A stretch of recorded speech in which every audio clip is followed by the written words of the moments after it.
Irashaimase. Hello and welcome to Fataris' Kitchen. I'm your host, Chef Fataris.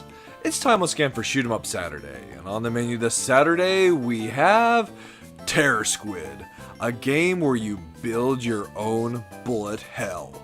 What kind of taste will it have? Let's get cooking and find out. From developer Apt Games, Terror Squid released for PC and Nintendo Switch in mid-October 2020. Of course, we're looking at the Nintendo Switch version of the game, so this isn't your typical shoot 'em up. Instead of firing bullets at enemies, you fire bullets in your wake, so as you move you'll be firing bullets behind you, and that will ultimately build this bullet hell you've created yourself. Rather than explain it though, I'll just show you it. So here at the main menu, there's not really any other mode than just the play mode. There is also high scores, which is very important, options, credits, and sigils, which are basically your achievements.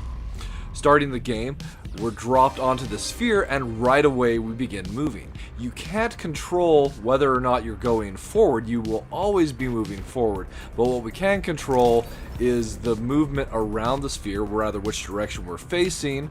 We also have the ability to dash, and most importantly, we have this detonate. So as we're moving around the sphere, we're constantly firing shots which will create this bullet hell that we have to dodge around. As you fire shots, you'll build up your detonate meter, which are the meters on either side of the sphere, and once it's ready to go, you can detonate that, and the shots that you hit with your detonate will explode, causing a chain reaction if there are enough bullets within range of that explosion. So one of the great advantage here is if you get a lot of bullets in that explosion, you'll basically clear the sphere, making it easier for you to survive additional waves, or rituals as the game calls it, as there is kind of this interesting undercurrent of ritualistic behavior that's existed in the game. That was actually a terrible time to set off the detonation. It still gave me a nice though. And there's also some really fun phrasing with the detonations, either if you had one that sucked or if you had one that was awesome. Like that first detonation was cray cray. So we've built up our next detonation for Ritual 3, but before I could set it off, I ran into one of the shots that I had laid down, and we're starting a new round.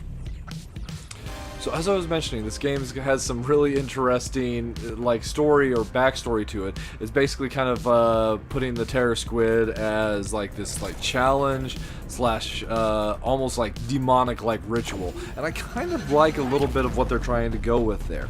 So here's from some of the press or description that you'll see on their website and the Steam page, etc. The flesh is weak. Cast aside your puny human shell and give in to the darkness. Become terror. There is no hope. There is only Terror Squid. Oh, like a boss. Now we're talking. So anyway, yeah, I do kind of like that little bit of silly attempt at darkness that the game jokes around at. So anyway, as I mentioned, if you're able to get better combos from your detonations, you'll ultimately achieve a faster your meter will fill up faster to the next detonation, which is very important, as if you're in a situation where you're going to blow up, it's great to be able to blow up the bullets first. So that's basically what we have here in Terror Squid, and that kind of brings me to my minus flavors already. So my first really big minus flavor is that as far as game modes are concerned, this is basically it. It's really addicting and has a very one more round feel to it. It's like, oh, I died, I gotta try for a better round. But ultimately, this is the game. you want to keep going, you want to see all the rituals you can, so what kind of bullet patterns you ultimately be creating and putting yourself up against, but I kind of wish there was a few more game modes available rather than just these game modes. And despite the fact we only have 2 buttons to press in addition to moving around, the dash and the detonate, the number of times that I get those 2 buttons backwards, it's like, oh my god, like, come on, like, Chef Taurus, you can do better than that. Another Midas flavor I had, and this is definitely just localized to the Switch, is while I was doing some playtesting on this, I was playtesting it in situations where my Switch did not have access to the internet. And oh my god, that became annoying. So every single time a round ends, it like connects to the servers to upload scores. And this is where things get really exciting because the game is a great score attack.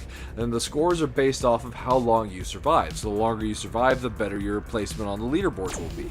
And, well, I'm getting a little ahead of myself. Basically, every single time I died, it would try to connect to the internet, and because the Switch was not connected to it, it would bring up the dialogue for even looking for Wi-Fi, and that was just so frustrating. So if you do pick this up for the Switch, and you're playing it in an area where you do not have an internet connection, turn on airplane mode. You'll have less menus to turn off ultimately. So that was something that was a little on the frustrating side, just for like my own personal taste there. As far as the plus flavors are concerned, I love the concept where you're kind of deconstructing what makes shoot 'em up or even a bullet hell and doing something different with it, where you're like building your own bullet hell. I know that like this isn't necessarily the first game to try something like that, but the concept itself is still super interesting to see in practice. Then there's the leaderboards, and that's one of the things I feel really helps this title.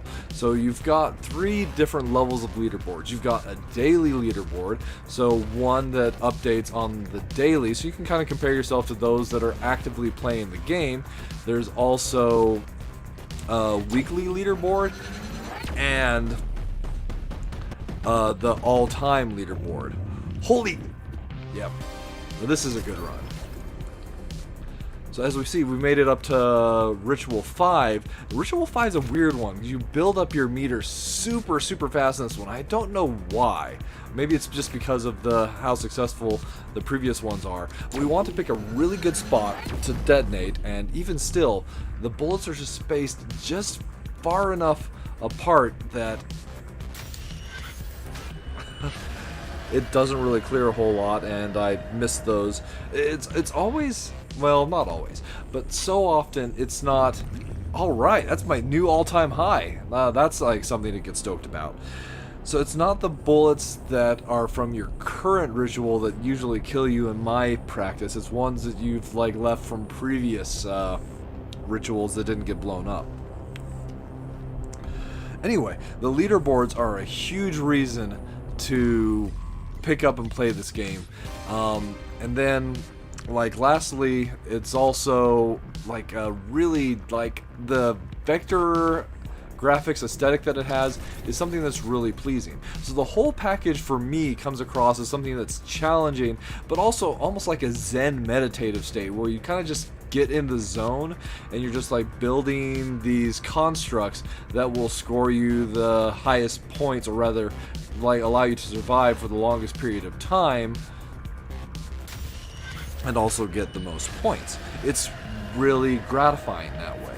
So if you're looking for something within the realm of shoot 'em ups but a little bit different, then SQUID is one that I could recommend you give a try to. I wish there was a little bit more in terms of game modes here, but what is here is compelling and interesting enough to make you pause and think a little bit about the game itself. Alright, that'll just about wrap it up for this week's episode of Shoot 'em Up Saturday. As always, I want to thank you so much for joining me this week, and I look forward to seeing you again next week.